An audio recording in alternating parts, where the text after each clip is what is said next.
Reels वाली बहू। प्रज्ञा को रील्स बनाने का बड़ा ही क्रेज है और वो दिन भर रील्स बनाती रहती है।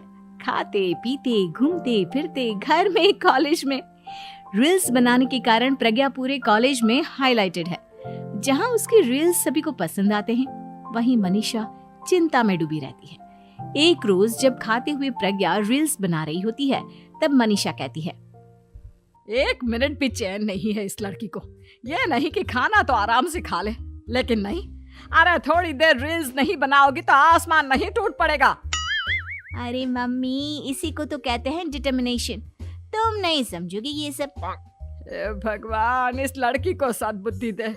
जब देखो तब टेढ़ा बाका मुंह बनाती रहती है। मनीषा की बात का प्रज्ञा पर जरा भी असर नहीं होता और वो खाते खाते रील्स बनाती रहती है। दिन बीतने लगते हैं और देखते देखते प्रज्ञा का कॉलेज भी खत्म हो जाता है। आए दिन कोई ना कोई मनीषा को प्रज्ञा की शादी करवाने का सुझाव दे जाता है। सब ठीक ही कहते हैं, प्रज्ञा की शादी कर देनी चाहिए। अपने घर के काम काज में व्यस्त हो जाएगी तो खुद ही ये रील्स और नाच गाना बंद हो जाएगा। मनीषा और प्रेम प्रज्ञा के लिए एक अच्छा लड़का ढूंढने लगते हैं और तभी विकी का रिश्ता प्रज्ञा के लिए आता है, जिसने प्रज्ञा को उसकी रील्स देखकर पसंद कर लिया था। अगले दिन विकी अपने माता पिता के साथ प्रज्ञा के घर पहुंच जाता है और प्रज्ञा साड़ी पहने हाथों में चाय की ट्रे लिए उनके सामने आती है। जब विकी को पसंद है तो हमें भी बहू पसंद है। बहन जी, आप बारात की तैयारी कीजिए। एक बार लड़का लड़की अकेले में बात कर ले तो अच्छा रहेगा। हाँ हाँ, क्यों नहीं। मनीषा विकी को प्रज्ञा के कमरे में भेजती है, जहां प्रज्ञा पहले से ही रील्स बना रही होती है। तभी विकी कहता है, आ गए आपके साजन जी। हमारे साथ ये रील्स कंप्लीट करती तो और भी अच्छा रहता। अच्छा जी, अब आ ही गए हैं तो बना ही लेती हूँ आपके साथ। दोनों मिलकर रील्स बनाते हैं। जब वी मीट और तुरंत पोस्ट भी कर देते हैं। फिर विकी कहता है, जब आप साड़ी में चाय लेकर आई तब मुझे लगा कि कहीं मैं गलत घर में तो नहीं आ गया। अब सही है। दोनों की शादी पक्की हो जाती है और शादी के दिन भी प्रज्ञा रील्स बनाने से चूकती नहीं। यहाँ तक कि बारात के समय भी नाचते हुए रील्स बनाती है। सभी लोग प्रज्ञा की तारीफ के पुल बांध देते हैं और प्रज्ञा नाचती गाती अपने ससुराल चली जाती है। सब कुछ अच्छा चल रहा होता है। प्रज्ञा यहाँ भी दिन भर हर चीज की रील्स बनाती रहती है। लेकिन कुछ दिनों के बाद जब सुनीता कहती है, बहू, ये रील्स के साथ साथ कुछ काम भी कर लिया करो। वैसे तुझे और क्या क्या बनाना आता है? मम्मी जी, वैसे तो सब कहते हैं कि मैं सब कुछ अच्छा बनाती हूँ, लेकिन मुझे लगता है कि मैं मैगी अच्छा बना लेती हूँ। हाँ, कॉफी भी अच्छा बना लेती हूँ और मुंह तो सबसे अच्छा बना लेती हूँ। हैं? अच्छा अच्छा। सुनीता अपना माथा पकड़ लेती है और कहती है, बहू, कुछ खाना बनाना भी सीख लेती। मम्मी जी, मैं लंबी प्लानिंग कर रही हूँ। जल्दी ही मैं इतनी फेमस हो जाऊंगी कि मुझे पैसे मिलने लगेंगे। हम दोनों सास बहू राज करेंगे, राज। नौकर काम करेंगी और लोगों की तो लाइन लगेगी हमसे मिलने के लिए। तेरा दिमाग खराब हो गया है क्या बहू? हंसी मजाक तक ठीक है, लेकिन इस तरह घर नहीं चलते। जितना जल्दी हो इस घर के तौर तरीकों को सीख लो। प्रज्ञा मुंह घुमाकर चली जाती है और तुरंत उसी वक्त एक रील बनाती है। ये देख सुनीता का गुस्सा 7वें आसमान पर चला जाता है और विकी के घर आती ही सुनीता उसे सब कुछ बताती है।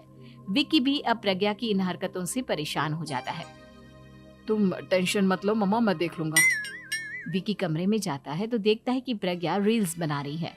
विकी बड़े ही प्यार से प्रज्ञा से कहता है, प्रज्ञा, इन सब के लिए मैं तुम्हें मना नहीं कर रहा हूँ, लेकिन फिर भी हर वक्त तो ये अच्छा नहीं लगता ना।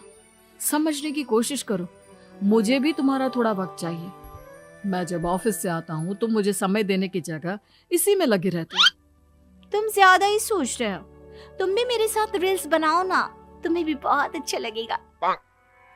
तुम्हें इज्जत से कोई बात समझ में नहीं आती क्या? दिमाग खराब हो गया है तुम्हारा इस चकाचौंध से। अगर तुमने अपना रवैया नहीं बदला तो मैं तुमसे दूर चला जाऊंगा। तुम ही रिश्ता लेकर आए थे, मुझे लड़कों की कमी नहीं थी और ना आज है। विकी दरवाजा पटक कर चला जाता है। धीरे धीरे विकी प्रज्ञा से दूर होता जाता है। एक रोज मनीषा प्रज्ञा के ससुराल उससे मिलने जाती है। तब सुनीता उससे कहती है, बहन जी, अब आई हैं तो कुछ दिन यहाँ रहकर जाइएगा, आप ही का घर है। हाँ मम्मी, बहुत दिन हो गए तुम्हारे साथ एक भी रील नहीं बनाई मैंने।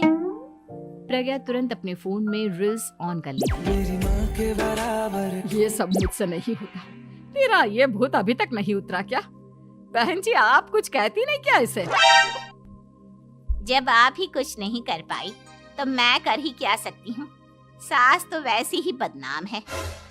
शाम को घर की लाइट चली जाती है और मनीषा प्रज्ञा से कहती है, मेरे घुटनों में बहुत दर्द हो रहा है, तू लाइट का कुछ इंतजाम करना बेटा। अच्छा, कैंडल जला देती हूँ मम्मा। प्रज्ञा गाते हुए कैंडल जलाती है और खिड़की के पर्दे के पास रख देती है। मनीषा, जिसे बहुत दर्द हो रहा है, वो सो जाती है और प्रज्ञा हमेशा की तरह अपने रील्स में लग जाती है। उधर कैंडल की वजह से पर्दा आग पकड़ लेता है और मनीषा के कमरे में आग लग जाती है। बचाओ, कोई है, बचाओ। सभी भागते हैं और विकी कमरे की आग बुझाने में लग जाता है, लेकिन तब तक मनीषा आधी जल चुकी थी। मनीषा की हालत देख प्रज्ञा रोने लगती है।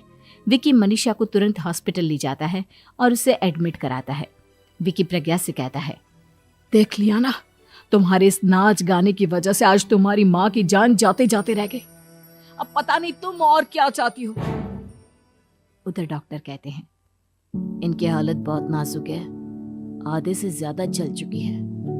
प्रज्ञा रोती हुई मंदिर में जाती है और भगवान के आगे जाकर कहती है, भगवान, मेरी माँ को ठीक कर दो। मैं कसम खाती हूँ, हाथ से ये रील्स बनाना छोड़ दूंगी।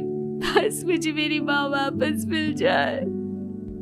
2 दिन बीत जाते हैं और मनीषा खतरे से बाहर आ जाती है। पेशेंट अब ठीक है, आप लोग उनसे मिल सकते हो। सब कोई मनीषा से मिलता है और प्रज्ञा सबके सामने अपना फोन तोड़ देती है। मुझे माफ कर दो मम्मा, मैंने तुम लोगों की बातों को नजरअंदाज किया। बेटा, कोई भी चीज जरूरत से ज्यादा खराब है। मैंने तुम्हें रील्स बनाने से कभी मना नहीं किया, लेकिन हर वक्त एक ही चीज तो सही नहीं है। मैं समझ गई हूँ मम्मा, आई एम सॉरी। प्रज्ञा उस दिन से रील्स बनाना छोड़ देती है और पूरी तरह से अपने घर में लग जाती है।